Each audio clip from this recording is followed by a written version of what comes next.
संध्या अपने पति विवेक को अपने हाथों से खाना खिला रही थी। विवेक व्हील चेयर पर बैठा आंसू भरी आंखों से संध्या को देख रहा था। तो संध्या कहने लगी, क्या हुआ? ज्यादा तकलीफ हो रही है क्या? विवेक ने धीरे से इनकार में सिर हिला दिया और कहने लगा, पता नहीं जिंदगी में कैसे कैसे दिन देखने लिखे हैं। संध्या कहने लगी, सब ठीक हो जाएगा। डॉक्टर ने कहा है ना कि आप जल्दी ठीक हो जाएंगी, बस आपको हिम्मत नहीं हारनी है। कहते कहते उसकी आवाज भी भारी हो गई। 3 महीने पहले ही संध्या के पति को लकवा मार गया था और कमर के नीचे का उसका हिस्सा बिल्कुल सुन सा पड़ गया था। तब से वह व्हील चेयर पर था। उसका काम भी छूट चुका था। हालांकि उसका इलाज चल रहा था, लेकिन अब घर के खर्च चलाने की जिम्मेदारी उसकी माँ की पेंशन पर ही आकर निर्भर हो गई थी। हालांकि विवेक ने आज तक जो भी कमाया था सब कुछ अपनी माँ को ही सौंप दिया था। अब तो वह निश्चित था कि ऐसे मुश्किल समय में उसकी माँ सब कुछ संभाल लेंगी। लेकिन उसकी माँ और उसके छोटे भाई करण को अब उसका घर पर बैठना अखरने लगा था। उसका छोटा भाई करण कुछ काम धाम नहीं करता था, बस दिन रात आवारा दोस्तों के साथ घूमता रहता था, शराब पीता था, जुआ खेलता था। उसने बस भाई के पैसे पर ऐश करना सीखा था। लेकिन अब उसी भैया से पैसे नहीं मिल पा रहे थे तो वह चिड़चिड़ा सा हो गया था। तभी बाहर से करण की चिल्लाने की आवाज आई। वह चिल्ला चिल्लाकर अपनी भाभी को बुला रहा था। संध्या दौड़कर कमरे से बाहर आई।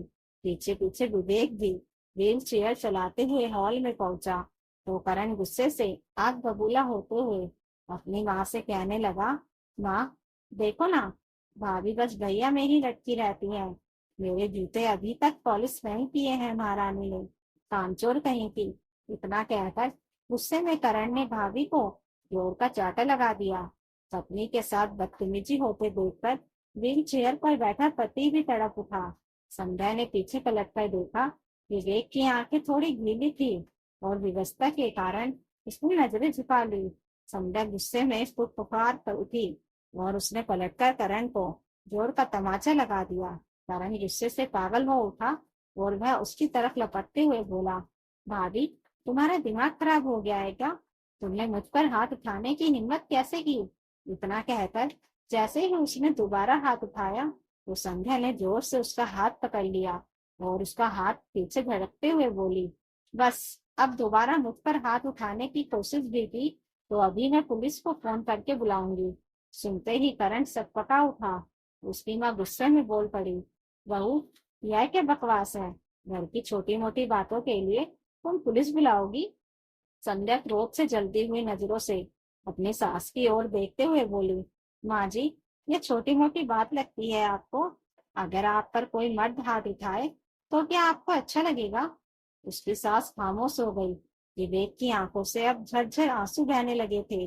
वह धीरे से बोला, माँ तुम्हारी आंखों के सामने करण ने मेरी पत्नी पर हाथ उठा दिया और तुम उसे समझाने की बजाय मेरी पत्नी को ही बोल रही हो। उसकी माँ गुस्से में बोली, देख विवेक, तू चुपचाप तमाशा देख, कुछ बोलने की जरूरत नहीं है। घर में 4 पैसे कमा कर लाने लायक तो रहा नहीं है, तेरा बोझ भी हमें उठाना पड़ रहा है। हम कब तक तुझे खिलाएंगे पिलाएंगे? विवेक हतप्रभ रह गया।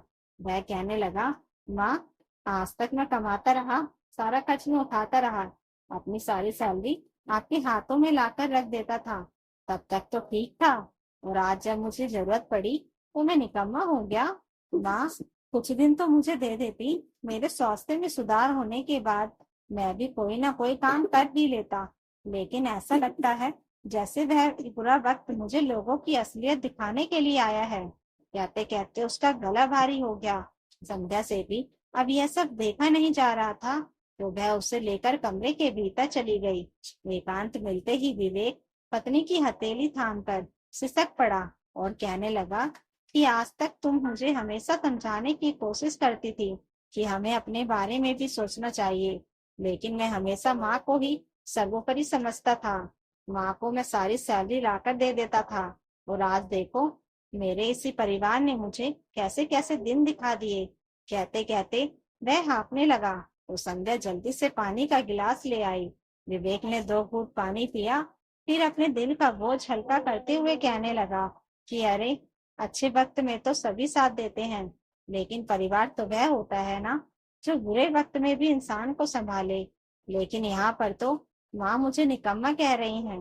बोलो ना, क्या सचमुच में निकम्मा हो गया? संध्या का गला तो खुद ही भर आया था। वह क्या बोलती? इतने दिनों से वह सास और देवर के तानों को नजरअंदाज करती आ रही थी, लेकिन आज देवर ने उस पर हाथ उठाकर सारी हदें ही पार कर दी थी। वह कहने लगी कि तुम चिंता मत करो, मैं हम दोनों के आत्मसम्मान के साथ कभी समझौता नहीं होने दूंगी। मम्मी जी और देवर जी को रिश्तों का महत्व समझ में नहीं आ रहा है तो जाने दो। फिर उसने बाथरूम में जाकर अपने कपड़े बदले। उसके बाद अपना पर्स उठाकर बाहर जाते हुए बोली, मैं थोड़ी देर में आऊंगी, तब तक अपना ध्यान रखना। विवेक ने सहमति में सिर हिला दिया। संध्या बाहर चली गई। घंटे भर के बाद वह वापस लौट आई। उसने अपने पति से कहा कि अब सब कुछ ठीक हो जाएगा। एक सप्ताह के बाद संध्या की सास और देवर को एक नोटिस मिला, जिसमें संध्या ने अपने हिस्से की मांग रखी थी।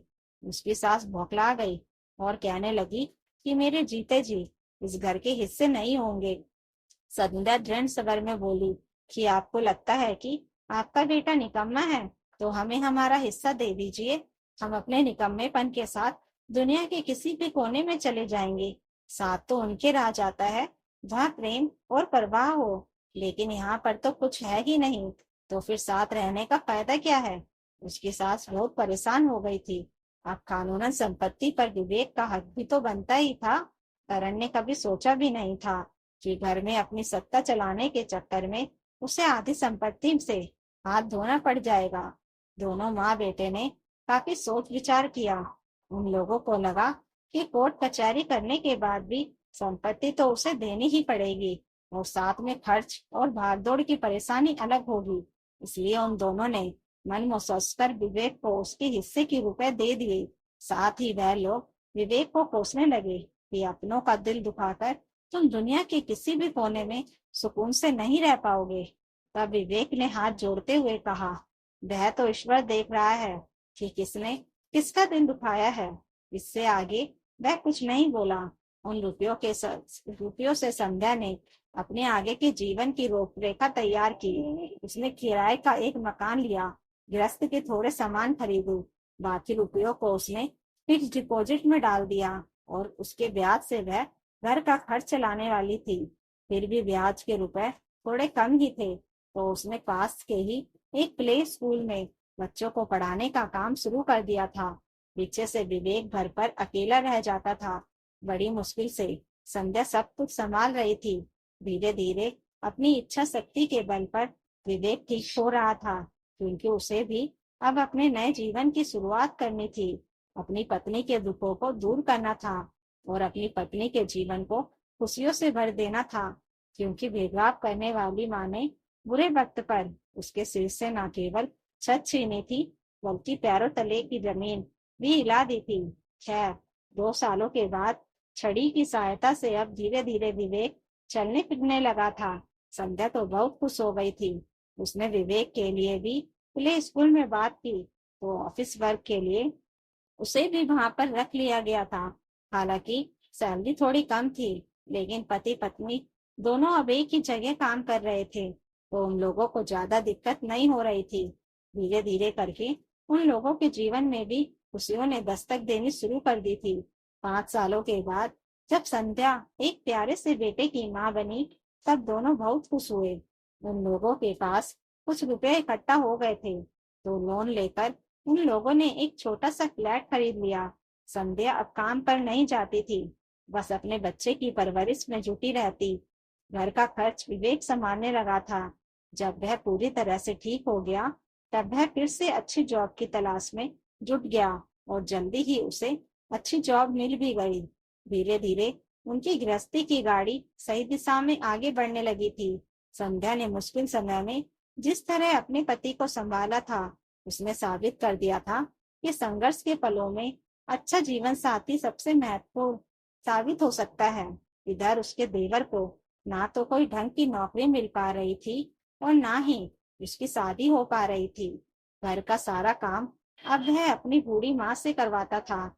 घर में रुपये पैसे की दिक्कत तो थी ही, केवल माँ की पेंशन से गुजारा हो नहीं पा रहा था, तो घर में आए दिन वह लड़ाई झगड़ा करता था।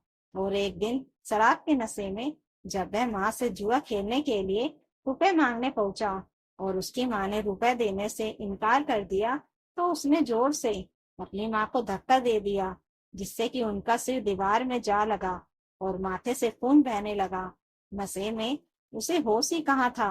वह माँ को गालियां देते हुए अपने कमरे में जाकर सो गया। सुबह जब उसकी नींद टूटी, तो उसने देखा कि उसकी माँ के प्राण पखेरु उड़ चुके थे। पूरे मोहल्ले में हल्ला मच गया। कुछ लोगों ने पुलिस को फोन कर दिया था।